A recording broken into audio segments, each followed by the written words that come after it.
এই ক্যাকটাসটা যখনই সূর্যমুখী ফুলকে দেখে অনেক খুশি হয়ে হাই বলে, তখনই সূর্যমুখী ফুলটা ক্যাকটাসের সেই ধারালো কাঁটাগুলোকে দেখে অনেক ভয় পেয়ে যায়। কিন্তু ক্যাকটাসটা আসলে শুধুমাত্র তার সঙ্গে বন্ধুত্ব করতে চাইছিল।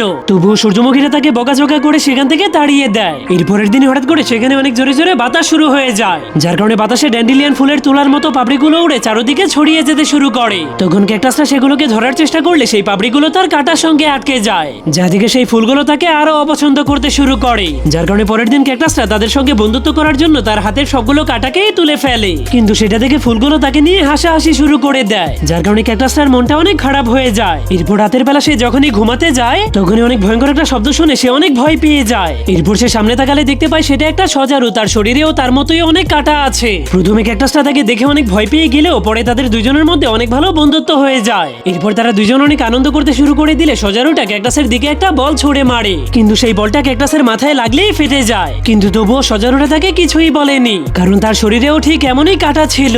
এভাবে সবকিছু খুব ভালোই চলছিল, কিন্তু তখনই হঠাৎ করে সেখানে আবারও অনেক জোরে জোরে বাতাস শুরু হয়ে যায়, যার কারণে এবারও তোলার মতো পাপড়িগুলো আবারও উড়ে এসে ক্যাকটাসের গায়ের সঙ্গে আটকে গেলে ফুলগুলো তার উপরে আবারও রেগে যায়। কিন্তু তখনই সজারুটা তার সামনে এসে কিভাবে শরীর ঝাঁকিয়ে সেই পাপড়িগুলোকে ঝাড়তে হয় তা শিখিয়ে দেয়, যা দেখে ফুলেরা অবশেষে তার সঙ্গে বন্ধুত্ব করতে রাজি হয়ে যায়।